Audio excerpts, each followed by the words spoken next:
Good afternoon, and welcome to Straight Talking with Kelly. This is where real conversations happen.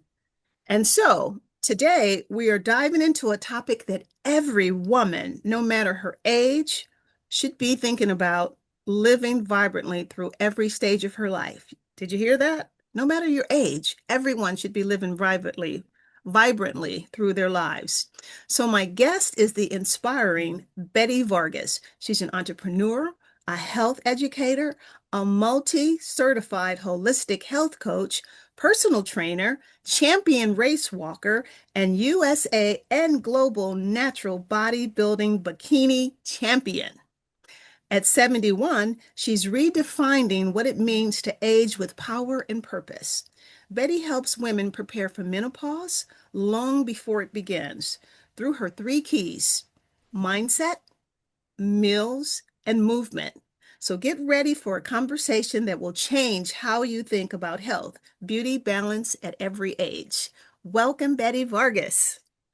Thank you so much for having me. It's a pleasure to be here. Yeah, I'm really excited to find out more about what you do. And I know we had talked earlier where we're not just addressing older women, but we're looking at younger women to get them in that mindset, like one of your keys, before they reach our age. Because I'm going to tell you something. My daughter had said to me, Mommy, I wish you had told me something about menopause. And I looked at her because she was having a hard time with it. Mm. And I said, well, I didn't have a hard time with it. So it was nothing, I didn't get the flashes. I didn't get what most people got. So for me, it was nothing to talk about.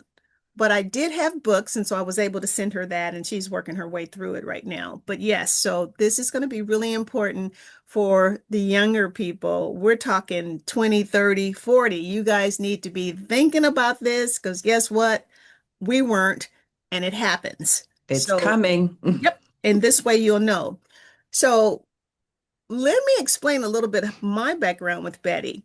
I met Bette when I was actually the founder and program director over at the Bayview Y for the culinary program I created called Primed and Prep.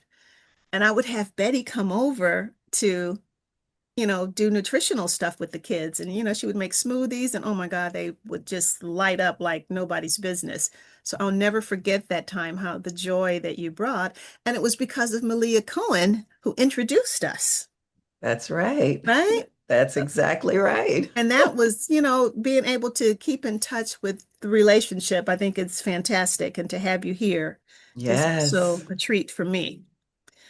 So let's dive in. So, Bette, many young women don't think about menopause until it's knocking at the door. Why do you believe it's important to start preparing now, even in your 20s and 30s? Why is that important? Oh my gosh, it's so important on so many levels because menopause affects so many, it affects actually all of the systems in the body, and we have 12. And so it's important to focus on menopause prior to reaching that stage because you can do some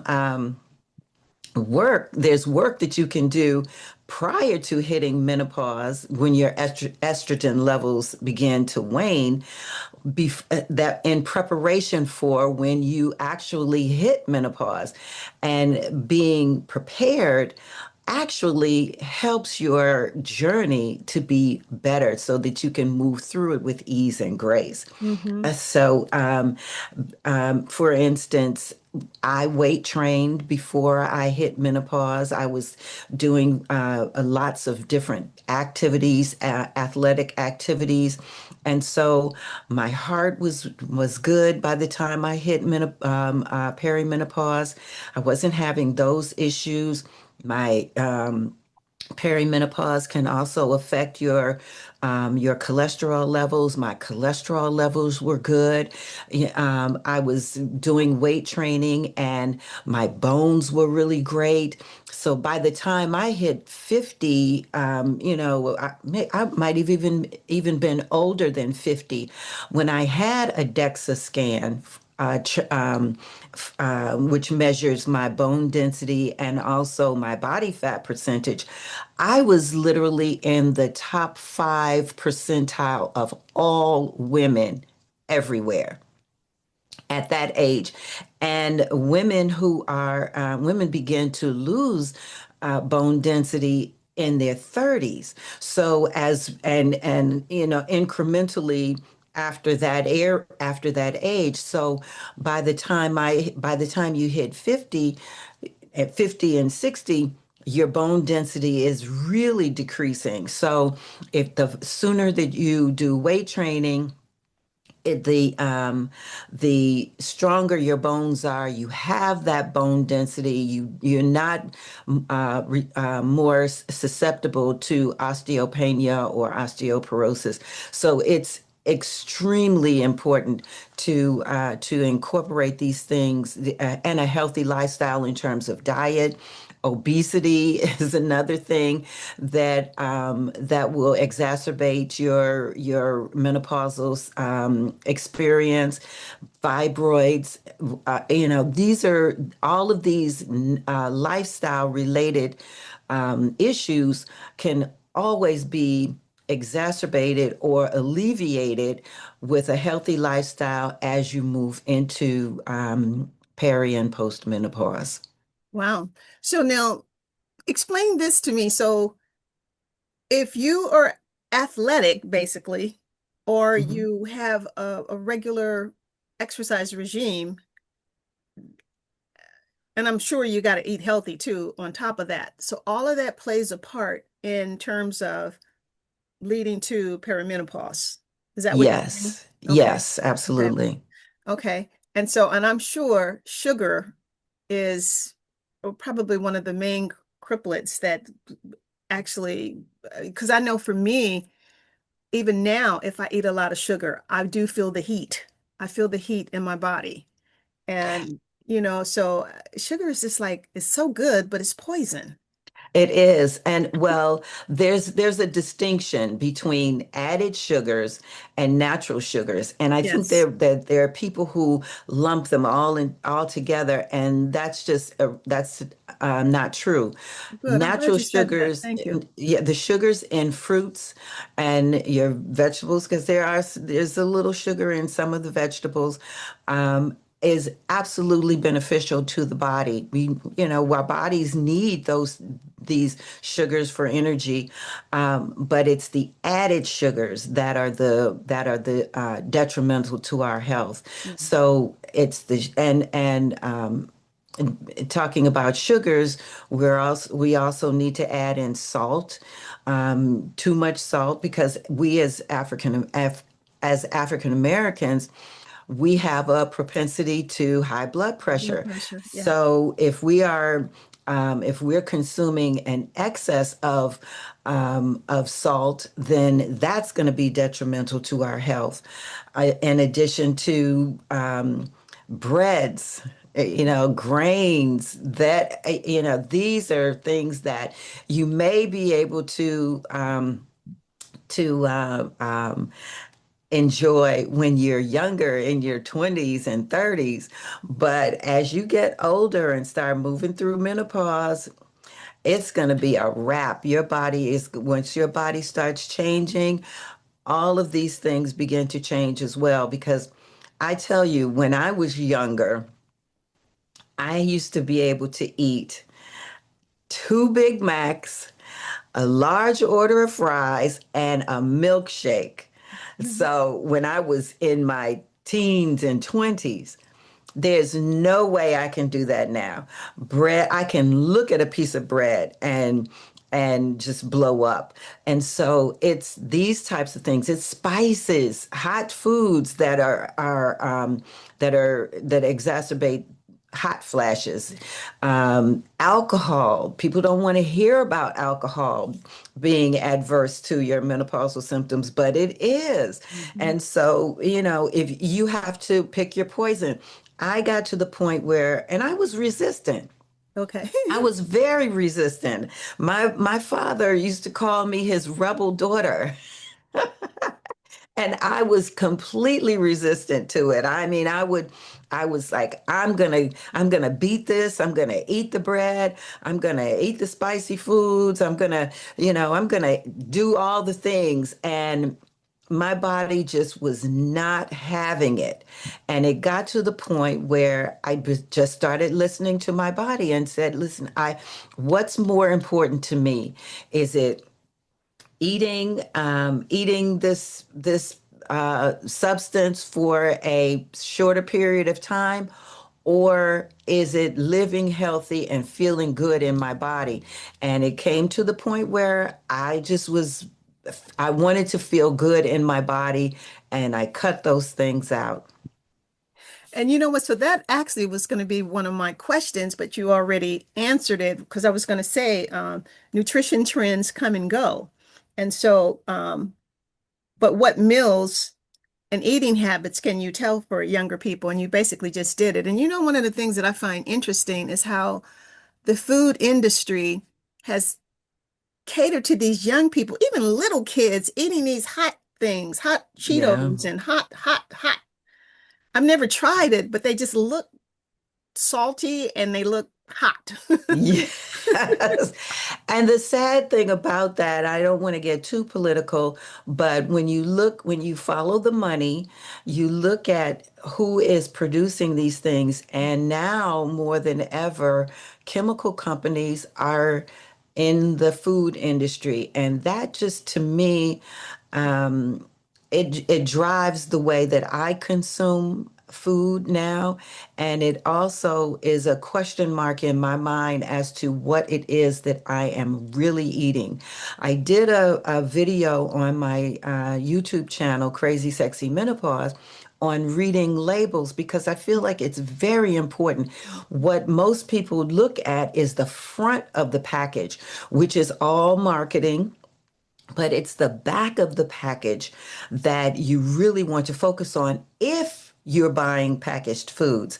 You want to make sure that you can read the ingredients on the list. Ooh, girl, And say no on more. and also too, one thing that I want to say to the young people is natural flavors is not a food.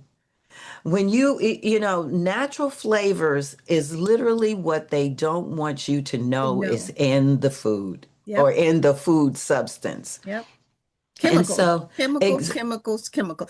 You know what? I don't mean to cut you off, but when Mhm. you had said something about, how the food industry and the scientists and all of these other people are getting involved, they make this stuff addictive on purpose. Right, right, I know that. right. I know that as well. And actually, there's a book on it. It's called Sugar, Fat, and Salt. Okay. It's those are the three that are named Right. in the Okay, I'm gonna have to title. check that So out. Sugar, fat, yes, salt. I yes, like yes. that. And it talks about how, and this was years and years ago, and it really speaks to how that came to be.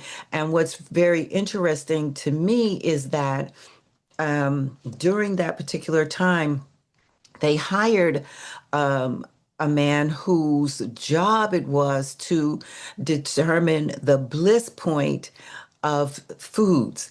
And what is a bliss point? The bliss point is the point at which um, a, a chemical can be added to the food, or a sugar can be added to a food that will get the person addicted to that particular product. And so all of these food manufacturers hired this person to Wow. figure out what it is, what the bliss point is for their food. And that's why a lot of foods are so addictive. Yeah. And the horrible part, you mentioned children in the beginning, and the sad part about this is that they used children as guinea pigs or testers for these products because they know that children will be honest in their assessment of what it is that they like. Parents, stop letting your kids be testers. Don't do it. You Right. know what? And don't allow them to persuade you in the supermarket when you go shopping. Let me also say that with regard to marketing, when you go to the store, um, the this everything is absolutely planned. Oh, So absolutely. the foods that they want you to buy, the products that they want you to buy are at eye level. The healthiest foods in the aisles actually are either below, so you have to bend down, and people that are overweight are not going to bend down, or they're high above. And how many people really look up to see what's on the higher shelves, especially if you're short like me. But I make it a point because I know that that is the way the products are situated in the stores, and the end cap products that are on the end of the aisles that you think are on sale, they're not. Mhm. So it's Well, you know what? It is definitely consumer behavior. it So one of is. the things I remember when I had taken a consumer behavior course at San Francisco State, and we learned about the packaging, the colors, how they use the colors to And the music. absolutely. So when you think of Oreos, you think of that blue and white package. When you think of Tide, it's orange and so these colors stick in your mind Yes, and it yes. just becomes a natural thing where you just reach for it. You don't even have Right. to even want it. You just know. And the commercials reinforce it. Oh, absolutely. So we are in a state where, and now that we got social media, we have to start really educating Yeah, our young. because they're all of these subliminal messages, we just Mhm. don't know. If you Yeah, don't realize that you're being sold or you're being promoted to in these ways, you have no clue. You think that the music is for you. Yeah, it's for you, but it's for you to stay in the store and buy more. Uh, absolutely. and don't go to the store without a list. Yeah. Yeah. Yeah. Hey, girl, and I go to the store with a list and it still end up getting more stuff. So good luck with that. Now, so what I would like for you to answer is that, social media often glamorizes youth and rarely talks about aging. So what advice would you give to young listeners who fear getting older? What would you say to them? Aging is wisdom. We are so blessed. I feel that I am so blessed to have lived to be 71 years old. Because my parents did not live to be this age. Okay. Many of the people in my family transitioned early and from lifestyle related diseases. Mm. And when I saw that happening, because my mother died when I was 11, so ten going on 11. Oh, wow. So when I saw a lot of my relatives, my uncles died in their 30s.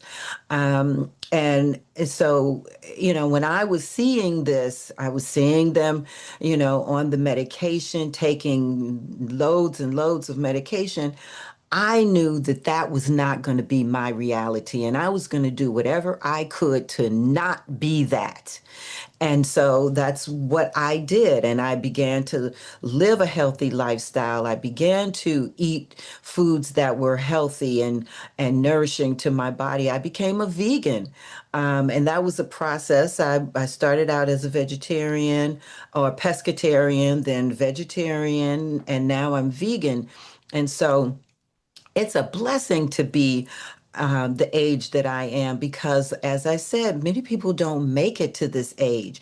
And what do we always say? With age comes wisdom. So now here I am sharing with you my wisdom and what I did, and hopefully you are wise and listening because we think that when I was young, there were times when I would say, "Oh well, what do they know? They old." Yeah. And you know what? I'm looking at your beautiful, beautiful face and skin. I mean, you just glow and you do not Thank look you. like you're 71 years old. which leads me to my next question. So, you're all about vibrant living. Okay, what small daily habits can someone in their 20s or 30s adopt to protect their energy, skin, and mood as they age? Move. That's the first thing. Move, just move. Do some kind of movement. Eat healthy. I eat healthy foods. I rarely eat anything out of a package. I cook my own food. I rarely use a lot of the products on my skin that are everywhere. You know, I just don't believe the advertising, and I know from some of the courses that I've taken and the research that I've done and actually taking classes, workshops, making soaps and lotions and things of that nature. I know the what they how they originate. And so for me and what I've done and from the elders that I've been exposed to, they all use natural products. I use natural shea butter. I use natural black soap. I use, just natural products. I use essential oils as opposed to fragrances, and there is a difference. And so these are the things that I use on my skin and in my body. I eat as I said, as naturally as possible.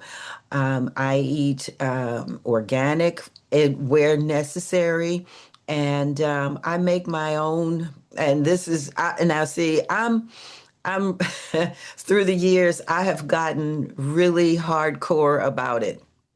I make my own. If I need a milk for a recipe that requires some kind of milk, I make my own milk from nuts and seeds.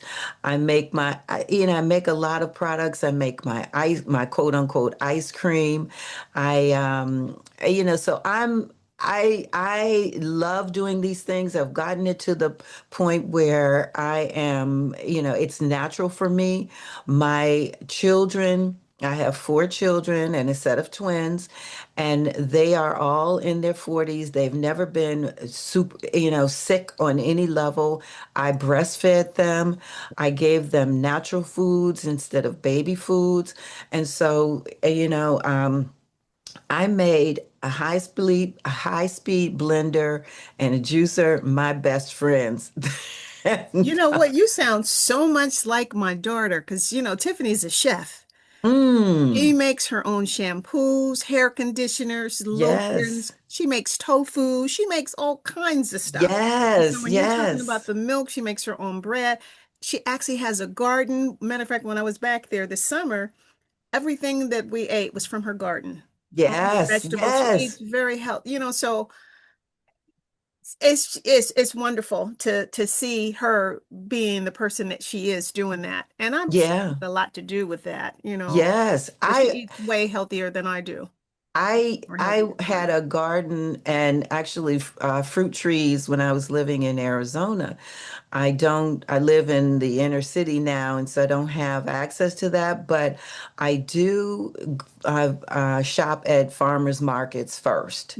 If Okay. I can't find it in the farmers market, then I go to the store. However, what I love about farmers markets, and I think that they should be supported more often, is because when you hit a farmer's market, you're eating the foods that are naturally in season.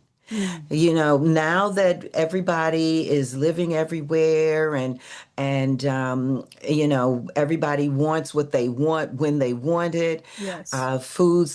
Fresh fruits and vegetables are picked prior to their peak ripeness, so you never know how long it's been sitting somewhere on a truck or Hmm. in a shelf or in a factory, or not a factory, but in Yes. a loading dock somewhere. So it's you don't know how long that or how old that fruit or vegetable is. And so if a fruit or a vegetable is is not available or in season, what I suggest and what I do is I buy it frozen, Okay. because the frozen fruits and vegetables are picked at peak ripeness, and they're flash frozen at that peak ripeness. So when you thaw them out, you're getting the nutrients from those fruits and vegetables, as opposed to the fruits and vegetables that have been, in the store And not for only that, periods of talk about the time. fruits and vegetables in the can, Right. Oh, loaded with chemicals and salt and yeah, yeah. so Yeah. yeah, And aluminum from the can. yeah, on top of it, girl, you know what? It's never ending. There's a lot to learn. It is. So now, yeah, it's just amazing. So let me ask you this. If you could create a menopause readiness challenge for young women, what would be the top three things you would include to set them up for a smoother, more empowered transition? What would you do? Woo. Well, the first thing is my three keys is mindset, meals, and movement. Those three keys, that's why I created them. Because you can't go wrong with mindset, meals, and movement. Because when you have adjusted your mindset to a mindset of I'm going to do this, I'm going to do Yes. what's necessary. You have a growth mindset. You are thinking that yes, this can be done. I can be better. I can do better. Hmm. And start with just one thing. Don't just, do everything at one time, because that is overwhelming, especially if you're a social person. But so just, gradually crowd out the negative, and put in and substitute those negativities, like the high sugar, high salt foods or the processed foods, for something that's natural. Make a natural substitute on a gradual basis. Movement, same thing. Don't go to the gym and just wear yourself out lifting all the heavy things. Now, and what I'm hearing now is lift heavy. You got to lift heavy. You got to lift heavy. Well, as a personal trainer, yes, it's important to lift heavy, but that's not what you do when you first start. You start with where you are. And if 5 pounds is heavy to you, then 5 pounds, you work that 5 pounds until that 5 pounds is light as a feather to you. Then you increase to 10 pounds or 8 pounds, so that's why there are increments in the gym. Hmm. So you don't go in there thinking, oh, I'm gonna lift all this because somebody said lift heavy. What will happen is you will wind up injuring yourself. And then what happens, you're defeating the purpose of what it is that you're trying to do. So start with where you are and grow from there. And so that's the mindset and the movement, and the meals. Just, you know, that's what it is. Yeah. Oh, yeah. No, this is so inspiring. So before we close, I want you to talk a little Oh, bit. already? We've been on here for a minute. Now, look, so tell me this, and we've covered a lot of information. I mean, you've really hit some very key, important points that not only will young people walk away with, but I mean, I was inspired to hear the things that you've said. So I want you to talk a little bit about your championship bikini uh activities. And I've seen the pictures of you with with your outfits on and the muscles. And I'm like, oh my God, and the legs, you got some legs. Yeah. So talk a little bit about that and what inspired you to start doing weight training. Okay, and before I go into that, I do want to say that I want to share something that is extremely important for perimenopausal women to know. Okay. A lot of women think, oh, I don't have, I'm missing my period, and so I must be okay. And that is a mistake. You must continue to use contraceptives while you are in perimenopause because you can get pregnant. If Mm. you are done having your children or if you don't want children, use those contraceptives, and either have your partner use the contraceptive, because you can get pregnant during that time because you have missed a period. That doesn't mean that you did not ovulate. And that is how a lot of women have multiple births. Ask me how I know. That's where fraternal twins come from. Now, Hmm. my children were planned, but that's exactly what, and twins run in my family. Okay. And so, but that's why women who are in perimenopause have multiple births because they've ovulated twice, and those eggs were fertilized. And so yeah, so just to Oh be my aware. goodness. Can you Be- imagine having twins later on in life? It's like, no. But you know what? My mother and my grandmother had change of life babies. That's what they called them. I have a yes, sister that's younger. She yes, was almost yes, 20 when she was born. And so yes, my mother's change of life baby, and my grandmother did the same thing. And I was like, Lord, don't let that be me. yes, Yeah, change of life exactly. baby. So it does Yes, happen. Yeah. yes, it does. It absolutely does. But you know what? But it's a good thing, especially for some of those women that want to have a baby at that Right. age. I think Yes. that's a beautiful thing that you brought up for them to know that it is Hmm. still possible. Exactly. So, Exactly. yeah, Exactly. that's beautiful. Yes. So, Now you can talk about your weightlifting. You don't have pictures to show, do you? well, of course I have pictures, but I don't have them Where where you they, are. yeah, where Well, they you can know be what? accessible. I'll post one on your cover page so Okay. folks can see you. Okay. So actually it was mindset. That was Okay. initial. About 30 some odd years ago, in being active and weightlifting, I was actually discovered in the gym. And because there was a woman there who, she wasn't a competitor, but she worked backstage with bodybuilders. And so she said to me, "You have the body for a bodybuilder. You really should look into it." And at that particular time, I was intrigued and I started doing research. But because my children were so small and I, as a divorced mother, they were my first priority. Okay. And so, and at that particular, I didn't realize how expensive the sport was either. Oh, is it But expensive? oh yes, so Okay. I'll get into that. But the so fast forward, um, I was speaking to, fast forward about 30 years. There was a woman that I was interviewing who talked to me about how she had lost her weight and that there were female bodybuilders in her particular gym being trained. And so I was like, really? Are they winning? And so she said, absolutely. And so I was like, okay, well, give me the information. I really want to know.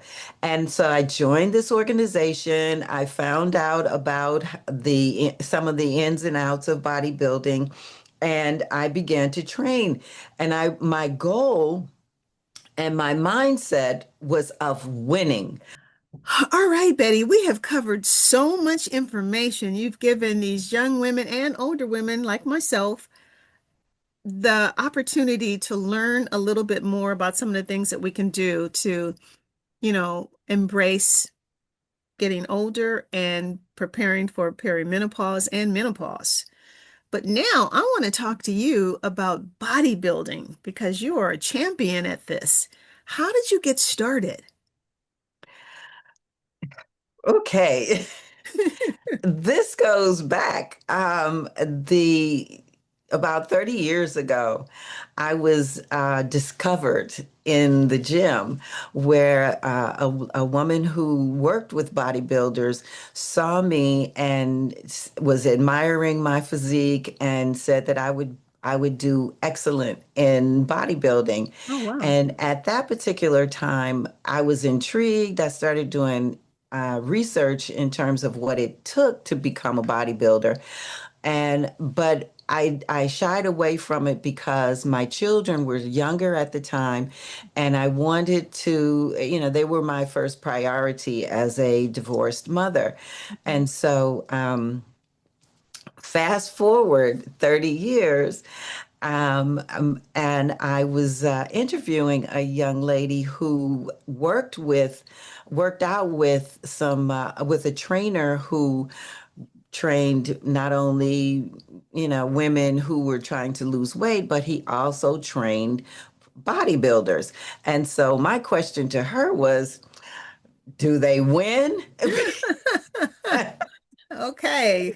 Oh, because at that particular time I was like 69. And so I didn't, I wasn't trying to, embrace something just for the fun of it. If Oh, I wait a were, minute. Stop. Let me backtrack. You started bodybuilding at 69? I did. Oh, wow. I heard you say I, that. And I'm like, wait a minute. I Well, I thought this was did. something you had been doing for a long time. No, Oh, no, wow. no. I started bodybuilding because it's completely different. So it's a completely different training system. So I started doing that at 69. Oh, wow. And to show you how important mindset is, my mindset going in was that I'm not doing this just to participate. I'm doing this to win. Okay. And so that was my mindset going in. That drove me to eat what I needed to eat, to do all of the exercises, to, just to do the cardio that was required of me to hit all of the macros, the micros, and everything in between that I needed to do to win. I was going to put myself in a position where I did everything that I could possibly do. And if I did not win, then that was fine. But my mindset was I'm winning this. Oh, And wow. so that's what I did. I did everything. I was in the gym. I had my home gym. I was, everything. And Wow. I did everything that I needed to do, and even including the posing. I made my own. You were talking about sewing offline. I made my own bikini. Well, actually, one of the ladies made the bikini part, and I blinged it out, Okay. and for actually both of my competitions, and so that was what I did, and everybody was amazed because they saw my determination, and I became the example of what it is that you could do if you put your mind to it.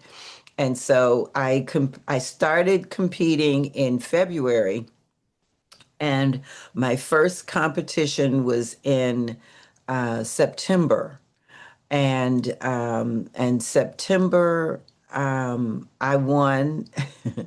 I won my first competition, my Oh, USA okay. bodybuilding competition, and I also got the award for best presentation.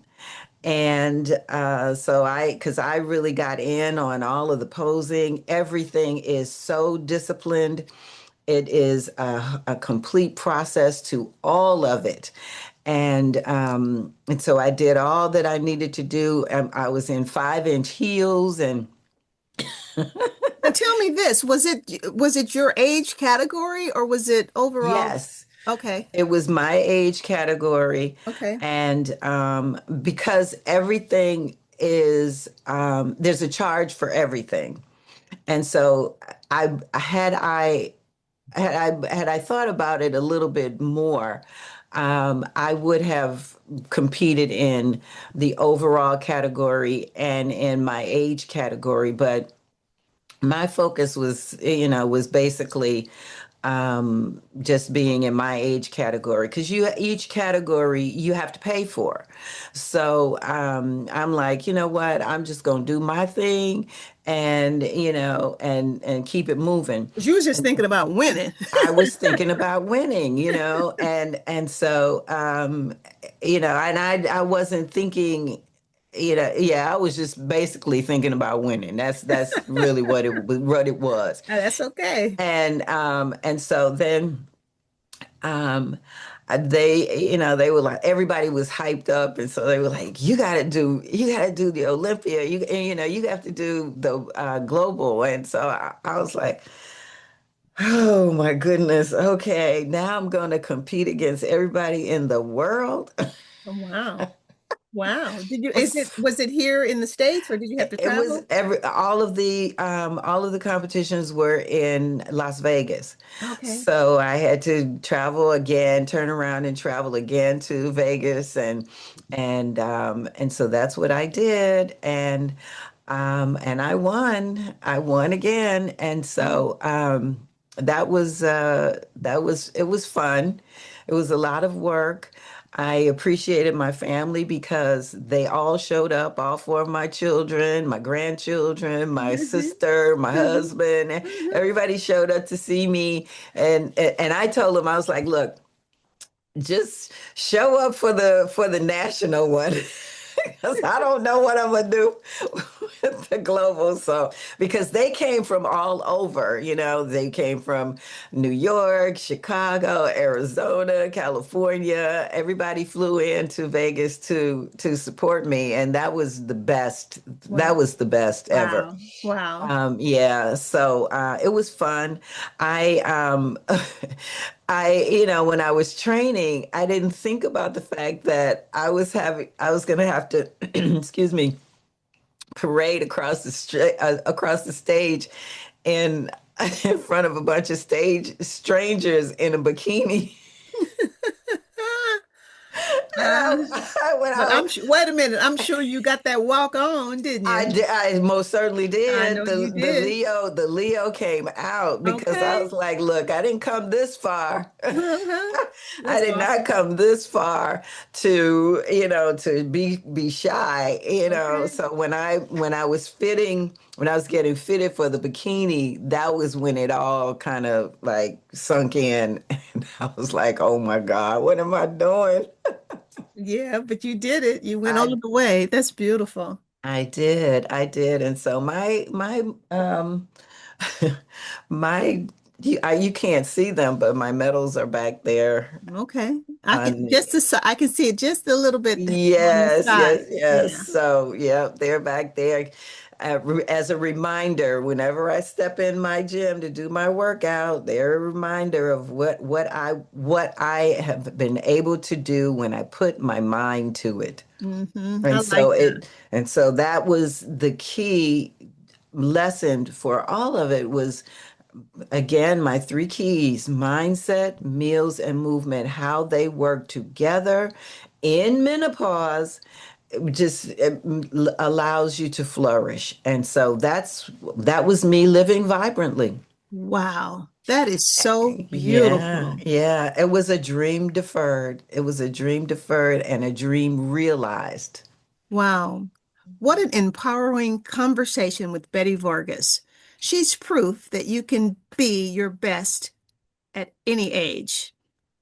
If you care for your body, nurture your mindset, and move with purpose, right?